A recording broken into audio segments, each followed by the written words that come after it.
भगवान की जय। प्यारे कृष्ण कन्हैया लाल की जय। श्री भक्तमाल में आज चरित्र श्री विट्ठल विपुल देव। श्री विट्ठल विपुल देव जी का जन्म मार्गशीर्ष शुक्ल पंचमी संवत 1532 विक्रम को हुआ था। आपके पिता का नाम श्री गुरुजन जी और माता का नाम कौशल्या देवी था। महात्मा विट्ठल विपुल देव बड़े भगवत भक्त थे और रसिक थे। उनके नेत्र, कान और अधर भगवान की रूप रस माधुरी से सदा संप्लावित रहते थे। वे रसिक राज स्वामी हरिदास जी के शिष्य थे, उनके समकालीन थे। उनकी अनन्य गुरुनिष्ठा थी। स्वामी जी के वे विशेष कृपा पात्र थे। विट्ठल विपुल देव हरिदास जी के ममेरे भाई थे। उनसे अवस्था में कई वर्ष बड़े थे। वे कभी कभी हरिदास जी के साथ उनकी बाल्यावस्था के समय भगवत लीला अनुकरण में सम्मिलित हो जाया करते थे। उनके संस्कार पहले से ही पवित्र और शुद्ध थे। 30 वर्ष की अवस्था में विट्ठल विपुल देव वृंदावन गए। उन्हें कुंज कुंज में भगवान श्री कृष्ण की लीला माधुरी का सरस अनुभूति होने लगा। श्री कृष्ण की लीला माधुरी की सरस अनुभूति होने लगी। साथ ही साथ स्वामी हरिदास के संपर्क और सत्संग का भी उन पर विशेष प्रभाव पड़ा। आपने गुरु आसुधीर जी महाराज की आज्ञा से हरिदास जी ने उन्हें दीक्षित कर लिया। वे उनकी कृपा से वृंदावन के मुख्य रसिकों में गिने जाने लगे। वे परम उत्कृष्ट त्यागी और सुदृढ़ रसोपासक थे। दीक्षित होने के बाद उन्होंने वृंदावन को ही अपना स्थायी निवास स्थान चुना। संवत 1631 में स्वामी हरिदास के नित्यधाम पधारने पर संतों और महंतों ने उन्हें उनकी गद्दी सौंपी। बड़े आग्रह और अनुनय विनय के पश्चात उन्होंने उत्तराधिकारी होना स्वीकार किया। गुरु विरह के दुख से कातर होकर उन्होंने आंखों में पट्टी बांध ली थी। जिन नेत्रों ने रसिक राजेश्वर हरिदास के दिव्य अंगों का माधुर्य पान किया था, उनसे संसार का दर्शन करना उनके लिए सर्वथा असह्य था। वे बड़े भावुक और सहृदय थे। एक बार वृंदावन की संत मंडली ने रासलीला का आयोजन किया। सर्वसम्मति से महात्मा विट्ठल विपुल देव को बुलाने का निश्चय किया गया। रसिक प्रवर व्यास जी के विशेष आग्रह पर वे रास दर्शन के लिए उपस्थित हुए। उनके नेत्रों से आंसुओं की धारा बह रही थी। शरीर वश में नहीं था। रास आरंभ हुआ। प्रिया प्रियतम की अद्भुत पद नूपुर ध्वनि पर उनका मन नाच उठा। दिव्य दर्शन के लिए उनके हृदय में तीव्र लालसा जाग उठी। विलंब असह्य हो गया। भगवान से भक्त की विरह पीड़ा ना सही गई।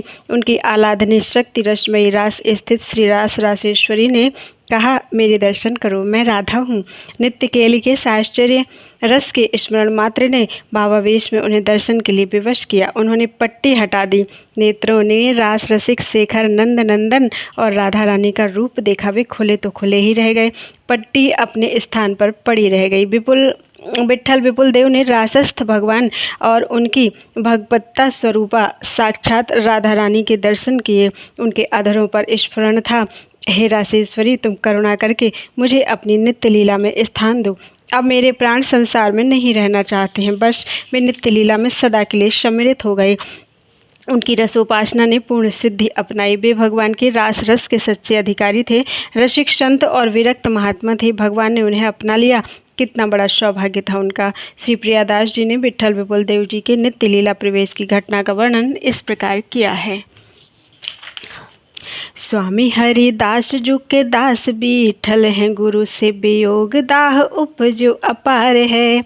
स्वामी हरिदास जू के दास विट्ठल हैं, गुरु से वियोग दाह उपजो अपार है। रास के समाज में विराज सब भक्त राज, बोल के पठाए आए आज्ञा बड़ो भार है। युगल स्वरूप अब लोक नाना नृत्य भेद, गान तान कान सुनी रही न संभार है। मिल गए बाही ठौर, पायो भाव तन और, कहे रस सागर जो ताको यो विचार है। बोलो वृंदावन बिहारी लाल की जय।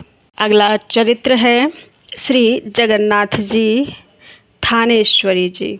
श्री जगन्नाथ थानेश्वरी जी महाराज श्री गौरांग महाप्रभु के शिष्य थे। आप बड़े ही संत सेवी महात्मा थे और संतों को भगवान का ही प्रतिरूप मानते थे। एक बार आपके मन में श्री जगन्नाथपुरी जाकर महाप्रभु श्री जगन्नाथ जी के दर्शन की अभिलाषा हुई, परंतु फिर मन में आया कि मेरे घर पर ना रहने से संतों का ठीक से सत्कार नहीं हो पाएगा, अतः संत सेवा छोड़कर भगवान का दर्शन करने जाना उचित नहीं। भगवान का दर्शन करने से मेरा व्यक्तिगत कल्याण तो होगा, परंतु यहाँ संतों को कष्ट होगा। ऐसा सोचकर आपने पुरी जाने का कार्यक्रम स्थगित कर दिया। तब आपके एक शिष्य ने सलाह दी, महाराज आप 3 दिन के लिए श्री जगन्नाथपुरी की यात्रा पर चलिए, उतने दिन तक अन्य लोग यहाँ काम संभाले रहेंगे। शिष्य की बात आपको ठीक लगी और आपने पुनः चलने का मन बना लिया। भगवान जगन्नाथ जी ने आपका अपने प्रति प्रगाढ़ प्रेम और संतों के प्रति अनन्य निष्ठा एवं सेवा भावना देखी तो गदगद हो गए तथा लगातार 3 दिनों तक उन्होंने घर पर ही आपको दर्शन दिया। संत सेवा के इस तरह के प्रताप और भगवत कृपा को देखकर आपने पुनः यात्रा स्थगित कर दी और संत सेवा में ही लगे रहे। श्री प्रियादास जी श्री थानेश्वरी जी पर श्री जगन्नाथ जी स्वामी की कृपा का वर्णन इस प्रकार करते हैं। महाप्रभु पार्षद थानेश्वरी जगन्नाथ नाथ को प्रकाश घर दिना 3 देखियो है। भय शिष्य जान आप नाम कृष्ण दास धर्यो, कृष्ण जो कहत सब आदर विषय क्यों है। सेवा मन मोहन जो कूप में जनाए दई, बाहर निकास करी लाड़ उर लेख्यो है। सुत रघुनाथ जू को स्वप्न में सलोक दान, दया के निधान पुत्र दियो प्रेम पेख्यो है। श्री भगवान ने गीता में कहा है कि जो मुझे जिस भाव से भजता है मैं भी उसका उसी भाव से भजन करता हूँ। महाभारत में एक उदाहरण आता है कि भीष्म पितामह सरशैया में पड़े हुए भगवान श्री कृष्ण का ध्यान करते थे और इधर भगवान श्री कृष्ण भी ध्यान अवस्था में अपने भक्त भीष्म का ध्यान करते थे। भगवान का वैसा ही भाव श्री जगन्नाथ थानेश्वरी जी के प्रति भी था। एक बार श्री थानेश्वरी जी महाराज ने अपने आराध्य श्री ठाकुर मनमोहन जी का वसंत श्रृंगार किया। उस समय प्रभु की अद्भुत सौंदर्यमयी छवि का अवलोकन कर आप भाव विभोर हो गए और आपकी ध्यान समाधि लग गई। उस अवस्था में भी आप प्रभु की उसी मनमोहिनी छवि का दर्शन कर रहे थे। आपकी इस तन्मयता को देखकर भगवान भी मुग्ध हो गए और आपकी भाव दशा का दर्शन करने में तन्मय हो गए। उस समय भगवान कीट भृंग न्याय से थानेश्वरी जी का दर्शन करते हुए थानेश्वरी जी के ही स्वरूप हो गए। यहाँ तक कि उसी समय थानेश्वरी जी का एक शिष्य उनका दर्शन करने आया तो यह देखकर आश्चर्य हुआ कि गुरुदेव ही आज भगवत विग्रह के स्थान पर विराजमान हैं। वस्तुतः भगवान की तन्मयता के कारण उनके विग्रह का स्वरूप थानेश्वरी जी का ही स्वरूप हो गया था। धन्य है ऐसे भक्त और धन्य है भगवान की भक्त वत्सलता। बोल वृंदावन बिहारी लाल की जय। अगला चरित्र है श्री लोकनाथ जी। बंगाल के जयसोर जिले में तालखड़ी नाम का एक छोटा सा मामूली गांव है। लगभग 500 वर्ष पूर्व एक गांव में एक बहुत ही संभ्रांत कुल के पद्मनाभ चक्रवर्ती नामक ब्राह्मण रहते थे। इनकी पत्नी का नाम था सीता देवी। इस धर्मप्राण ब्राह्मण दंपति का एकमात्र पुत्र था लोकनाथ। घर में वैष्णव उपासना परंपरा से चली आ रही थी। स्वयं पद्मनाभ चक्रवर्ती से अद्वैत प्रभु के शिष्य थे और सदा उन्हीं की सेवा शुश्रूषा में लगे रहते थे। इन सब कारणों से लोकनाथ को बहुत ही दिव्य संस्कार प्राप्त हुए। प्रेमावतार महाप्रभु श्री चैतन्य देव का नाम और यश बंगाल के कोने कोने में शुक्ल पक्ष के चंद्रमा की तरह बढ़ रहा था। लोकनाथ के कानों तक यह भी बात पहुंची कि वे उनके दर्शनों के लिए तड़फड़ाने लगे। उनका मन किसी भी वस्तु में नहीं लगता। माता पिता को भय था कि महाप्रभु के संग में पड़ जाने पर यह लड़का बेहाथ हो जाएगा, अतः उन्होंने बहुत प्रयत्न किया और घर में ही रहे, किंतु लोकनाथ नहीं रुके एवं एक दिन रात्रि में चुपचाप चल पड़े। रात भर लोकनाथ चलते रहे। दूसरे दिन संध्या समय वे नवद्वीप पहुँचे। नवद्वीप पहुँचने पर देखा कि महाप्रभु एक उच्च आसन पर विराजमान है और श्रीवास आदि भक्तों की टोली उन्हें चारों ओर से घेरे हुए है। लोकनाथ की बाड़ी मूक थी, दृष्टि गड़ी सो गड़ी रह गई। एकटक महाप्रभु की ओर देखते ही रह गए। आंगन में प्रतिमा की तरह खड़े इस सुकुमार बालक पर महाप्रभु की दृष्टि गई। वे दौड़े, दोनों बाहें फैलाए और लोकनाथ को उन्होंने अपनी भुजाओं के पास में बांध लिया। भावावेश से से वे प्रभु के वक्षस्थल पर मूर्छित हो गए। लोकनाथ को कुछ पता नहीं। चेतना आने पर लोकनाथ अब पहले के लोकनाथ नहीं रहे। उनके रोम रोम से कृष्ण कृष्ण की मधुर ध्वनि आ रही थी। उनका अंग अंग हरि हरि पुकार रहा था। प्राण प्राण से प्रभु की प्रीति छलक रही थी। लगातार 5 दिनों तक वे इस अपूर्व पागलपन में रहे। छठे दिन महाप्रभु ने लोकनाथ को वृंदावन जाने का आदेश दिया। वे कहने लगे, भाई, वृक्षों के नीचे जहाँ स्थान पाओ वहीं पड़ रहो। आसपास से मधुकरी मांग लाओ और ओढ़ने के लिए चिथड़ों की गोदड़ी बना लो। श्री यमुना जी का जल भरपेट पियो। सम्मान को कराल विष समझो एवं नीचों के द्वारा अपमान को अमृत। श्री राधा माधव का भजन करो, किंतु मित्र वृंदावन को मत छोड़ना। महाप्रभु की आज्ञा को लोकनाथ टाल नहीं सके और रोते रोते उनसे विदा हुए। इनके साथ गदाधर पंडित के शिष्य भूगर्भ भी तैयार हो गए। श्री लोकनाथ जी श्री महाप्रभु श्री कृष्ण चैतन्य जी के एक पार्षद थे। इनकी श्री राधा कृष्ण के प्रति अहरनिश एक रस प्रीति थी। रस रूप श्रीमद् भागवत महापुराण का गान कीर्तन पारायण इनको प्राणों के समान प्रिय था। ये इसमें अत्यंत सुख मानते थे और कहा करते थे कि जो कोई भी श्रीमद् भागवत का गान करते हैं वे मेरे मित्र हैं। इस रस भावना में प्रवीण श्री लोकनाथ जी एक बार मार्ग में जाते हुए एक महानुभाव को श्रीमद् भागवत का पाठ करते हुए देखकर उनके चरणों पर पड़ गए। श्री प्रियादास जी ने श्री लोकनाथ जी के इस भागवत प्रेम का इस प्रकार वर्णन किया है। महाप्रभु कृष्ण चैतन्य जू के पार्षद लोकनाथ नाम अभिराम सब रीति है। राधा कृष्ण लीला सो रंगीन में नवीन मन, जैसे जल मीन तैसे निस दिन प्रीति है। भागवत गान रस खान सो तो प्राण तुल, अति सुख मान कहे गावे जोई मीति है। रसिक प्रवीण मग चलत चरण लागी, कृपा के जना आए दई जैसी नेह नीति है। वृंदावन की दशा उन दिनों विचित्र थी। घने जंगलों एवं भूमिशायी अस्त व्यस्त खंडहरों के सिवा वहाँ कुछ भी नहीं था। वृंदावन के निवासी भी उस पावन भूमि के महत्व को भुला बैठे थे। उन्हें वहाँ ना तो चीरघाट मिला, न बंसी बट, न निधि वन, भांडेर वन, न श्याम और राधा कुंड ही। क्या करें, कहाँ जाएं, पता लगाएं तो कैसे। अंत तो गत्वा निराश होकर सर्वतोभाव से वे श्री राधा रानी की शरण होकर गोविंद गोविंद हरे मुरारे राधा कृष्ण गोपी कृष्ण श्री कृष्ण प्यारे का कीर्तन करने लगे। सहसा एक दिन उन्हें चीरघाट का पता लग गया। ये वहाँ अत्यंत प्रेमावेश का जीवन बिताने लगे। लोगों में इतनी प्रसिद्धि भी हुई, लोगों ने इनके लिए कुटिया भी बनानी चाहिए, परंतु इनके लिए तो निश्चय किया हुआ था कि रहना किसी पेड़ के नीचे ही। यदृच्छा से जो कुछ मिल जाता उसी से पेट भर यमुना का जल पीकर मस्त रहते। कुछ दिनों पश्चात लोकनाथ ने महाप्रभु के सन्यास की बात सुनी। साथ में यह भी सुना कि वे दक्षिण भारत में तीर्थ यात्रा के लिए गए हैं। ये अत्यंत उत्कंठावश इनके मिलने दक्षिण भारत पहुँचे तो वहाँ पता चला कि वृंदावन के लिए चल पड़े हैं।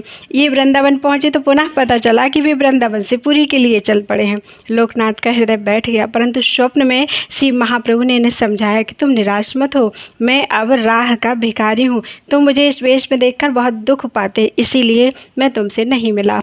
अब लोकनाथ और भूगर्भ ने चीरघाट पर अपना डेरा जमा लिया और अंतकाल तक वे वहीं बने रहे। रात दिन कृष्ण कृष्ण की रट लगाए रहते और रात को बस 1-2 घंटे सो लेते। ना कभी किसी से मिलते और ना बात करते। लोकनाथ ने अपने शेष जीवन के दिन वृंदावन में भगवान के भजन का आश्रय लेकर एक आदर्श प्रेमी एवं आदर्श विरही के रूप में व्यतीत किए। श्री चैतन्य चरितामृत के रचयिता श्री कृष्णदास कविराज अपने ग्रंथ के प्रणयन के पूर्व लोकनाथ गोस्वामी जी के चरणों में आशीर्वाद लेने आए। लोकनाथ ने उसके लिए सहर्ष हाँ भरी, परंतु अपनी एक शर्त रखी, वो यह कि इस ग्रंथ में उनका कहीं भी ना तो चर्चा आए, ना उनसे महाप्रभु के संबंध की ही बात लिखी जाए। इतनी मूक और निरीह उपासना थी लोकनाथ गोस्वामी जी की। बोलो वृंदावन बिहारी लाल की जय। अगला चरित्र है श्री मधु गोस्वामी जी। मधु गोस्वामी का जन्म बंग देश में हुआ था। बचपन में भी खेल खेलते समय उन्हें भगवान की लीला का सरस स्मरण हो जाया करता था। उनके नयन श्याम सुंदर की अभिराम और मोहिनी झांकी देखने के लिए विकल हो उठते थे। यौवन के प्रथम कक्ष में चरण रखते ही भगवान और उनके ब्रज का विरह वे बहुत दिनों तक नहीं सह सके, वृंदावन के लिए चल पड़े। मधु गोस्वामी वृंदावन पहुंच गए। यहाँ आने पर इनके मन में यह चाह बढ़ी कि इन नेत्रों से श्री श्याम सुंदर के त्रिभुवन मोहन स्वरूप को देखना चाहिए तथा यह देखना चाहिए कि भगवान का वह अचिंत्य अनंत सौंदर्य स्वरूप कैसा है। इसी लालसा से ये श्री वृंदावन के वन वन वृक्ष लता कुंजों में भगवान को ढूंढते फिरते। दर्शन की चटपटी में इनकी भूख प्यास मिट गई। ऐसे बेसुध हुए कि इन्हें छाया धूप का भी किंचित भान नहीं रहा। इन्होंने श्याम वर्ण वाली कालिंदी के जल में खड़े होकर नियम लिया कि जब तक बंसीवट तट पर नित्य रास करने वाले प्राण देवता मदन मोहन दर्शन नहीं देंगे, तब तक अन्न जल कुछ भी ग्रहण नहीं करूँगा। वृंदावन के कुंज झूम उठे, उनमें मस्ती छा गई। नागरिकों, संतों और भक्तों ने मस्तक पर उनकी चरण धूल चढ़ाई। बिहारी जी का सिंहासन हिल उठा। वंशीवट की पवित्र रेती में राधा रमण ने मधु गोस्वामी को दर्शन दिए। सामने श्याम सुंदर खड़े हैं। मयूर पिच्छ का मुकुट लोक लोकांतर का वैभव समेटकर उनके पीताम्बर पर जो ऐश्वर्य बिखेर रहा था, ब्रह्मा की लेखनी उसकी कल्पना भी नहीं कर सकती थी। उनके श्याम अंग का प्रतिबिंब यमुना ने अपने अंक में भर लिया। समीर मंद मंद गति से प्रवाहित होकर सलोनी और कोमल लताओं की नमनशीलता से उनके चरण स्पर्श करने लगा। प्रभु बंसी बजा रहे हैं। मधु गोस्वामी निहाल हो गए। भक्त ने अपने को उनके सुरमुनि दुर्लभ पद पंकज पर निछावर कर दिया। ब्रज मधु गोस्वामी जी की जयध्वनि से धन्य हो उठा। एक बार ये बंसीवट के निकट श्री यमुना तट पर पीठ देकर बैठे हुए थे। उस समय श्री यमुना जी में बाढ़ आई